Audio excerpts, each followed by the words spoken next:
बिस्मिल्लाहिर्रहमानिर्रहीम, अस्सलाम वालेकुम। क्या हाल है आप सबकी? उम्मीद है सब ठीक होंगे। अभी अल्लाह का शुक्र बिल्कुल ठीक है। तो ईद मुबारक। और मेरा ये व्लॉग थोड़ा सा लेट आया है क्योंकि कुछ मसरूफियत, और ईद पे तो आपको पता है सब मसरूफ़ होते हैं, कहीं ना कहीं निकल जाते हैं, तो इस वजह से उस तरीके से व्लॉग बनाने का टाइम ही नहीं होता क्योंकि साल बाद ही छोटी ईद आती है रमज़ान के बाद, तो सब ईद को इंजॉय कर रहे होते हैं, तो व्लॉग्स की तरफ ऐसे जितना ध्यान नहीं गया मेरा। तो जी ये वीडियो के स्टार्ट के कुछ क्लिप्स जो मैंने दिखाया आपको, उसमें जो है सैलून की जो हमने सर्विसेज ली हैं वो भी, और साथ में चांद रात पे जो मेहंदी लगाई वो भी। और आपको चांद रात का मेरा जो व्लॉग है वो तो लास्ट आपको आपने देखा ही होगा, उसमें सारी चांद रात की रौनक वगैरह और चूड़ियों के स्टॉल्स वगैरह वो तो मैंने ऑलरेडी दिखा दिए थे। तो ईद के बाद जो साथ साथ जो अब तक चांद रात से लेकर जो ईद हमारी गुजरी है वो मैं सारी आपसे यहाँ शेयर करती हूँ। तो एम्पोरियम मॉल में रश की इंतहा थी बहुत ज़्यादा, तो हम लोग यहाँ पे स्टार्ट में बाटा पे आ गए क्योंकि बच्चों को कुछ लेने थे, जूते और घर पहनने के लिए सैंडल वगैरह भी लेनी थी और स्लीपर्स भी चाहिए थे। इस वजह से तो हम लोग थोड़ी देर के लिए यहाँ पे आए क्योंकि एम्पोरियम मॉल में बहुत ज़्यादा रश था। तो ये बाटा जो है ज़रा यहाँ से थोड़ी करीब था इनका, तो हम लोग थोड़ी देर के लिए यहाँ पे बैठ गए थे। और मैंने आपसे बच्चों की जो कपड़े हैं वो भी इतने शेयर नहीं किए, तो यहाँ पे जो हैं इनकी टी शर्ट्स जो मज़े मज़े की ली थी वो भी मैंने आपसे शेयर की हैं। तो बस इतना वही बात है कि इतना टाइम नहीं मिल सका कि आपसे कुछ शॉपिंग भी शेयर की जाए, वरना शॉपिंग भी हुई थी और सारा कुछ था, लेकिन टाइम नहीं मिला इतना। तो जी उसके बाद ईद इस तरह मनाई गई कि बच्चों ने कहा जी हमने जाना है प्लेलैंड में, तो हम लोग अमाना मॉल के प्लेलैंड में आ गए हुए थे क्योंकि एम्पोरियम मॉल में इतना रश था कि हम लोग वहाँ फ़न फैक्ट्री नहीं जा सके थे। इवन कि फ़ूड फैक्ट्री भी जाना था, लेकिन रश की वजह से हम लोग उधर से वापस आके अमाना मॉल की तरफ चले गए थे। और यहाँ पे बच्चों ने खूब एंजॉय किया, गेम्स लीं, और इन्होंने जो जो अपनी इनको पसंद है प्लेलैंड में चीज़ें, इन्होंने वहाँ पे एंजॉय किया। और साथ साथ हम लोगों ने भी, क्योंकि बच्चों की ईद जो होती है, पहले तो ये था पुराने वक्त में हम लोग पार्क्स में चले जाते होते थे, हमारे वक्त की अगर बात करें तो ईद इस तरह मनाई जाती है, सेकंड डे थर्ड डे बाहर चले जाना और पार्क्स में जाना, एंजॉय करना, झूले ले लेना।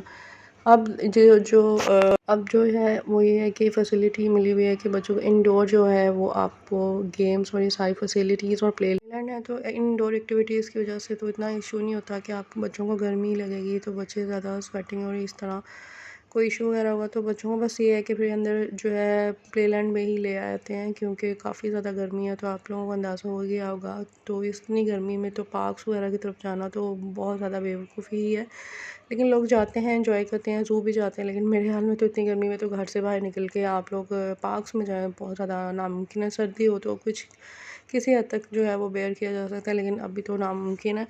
तो यहाँ बच्चे जो हैं वो गेम्स खेल रहे थे, सब यहाँ पे एंजॉय कर रहे थे, और प्लेलैंड में बस इन्होंने ईद का सेकंड थर्ड डे जो लोग लाजमी जो बच्चे हैं बाहर एंजॉय करते हैं, तो हमारा ईद का दिन बस ऐसे ही गुजरता है कि हम बच्चों को बाहर ले जाते हैं, थोड़ी सी एक्टिविटी हो जाती है। उसके बाद जब दिल करे तो फिर जब रमज़ान के रोज़े रखे होते हैं तो फिर उसके बाद थोड़ी सी एक्टिविटी के साथ साथ थोड़ी सी शॉपिंग अगर करनी हो, ईद वगैरह मिली होती है बच्चों को, तो बच्चे भी कुछ ना कुछ और टॉयज़ वगैरह भी लेते रहते हैं साथ साथ।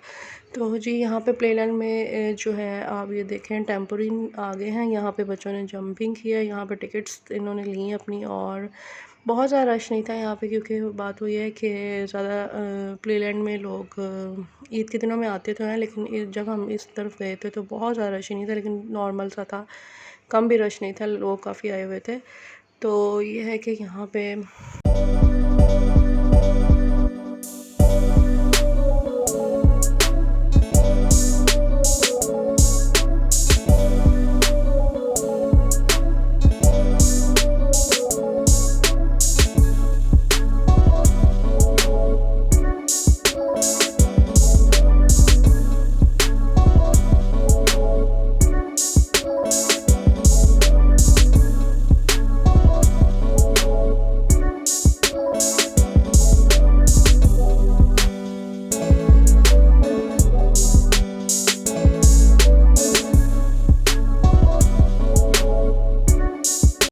जी, तो बच्चों को एंजॉय करवाने के बाद हम लोग काफ़ी थके थे, भूख बहुत ज़्यादा लगी हुई थी, तो यहाँ पे चिकन कढ़ाई ब्रोस्ट और साथ में बारबेक्यू का ऑर्डर दिया और बहुत मज़े का खाना था और एंजॉय किया क्योंकि ईद पे आपको पता है ईद के बाद जो है काफ़ी थकी होती हैं लेडीज़, स्पेशली किचन में काम कर रही है, तो दिल करता है बाहर से भी कुछ ना कुछ खाया जाए। ईद के बाद ये तो मज़े की होती है। यहाँ पे हमारा खाना हो गया था ऑलमोस्ट फिनिश, तो हमने बहुत ज़्यादा एंजॉय किया। उम्मीद है कि आपको मेरा आज का ब्लॉग जो है अच्छा लगा होगा। दुआ में याद रखिएगा। जो लोग चैनल पर न्यू हैं चैनल को सब्सक्राइब कर दें। अल्लाह हाफ़िज़।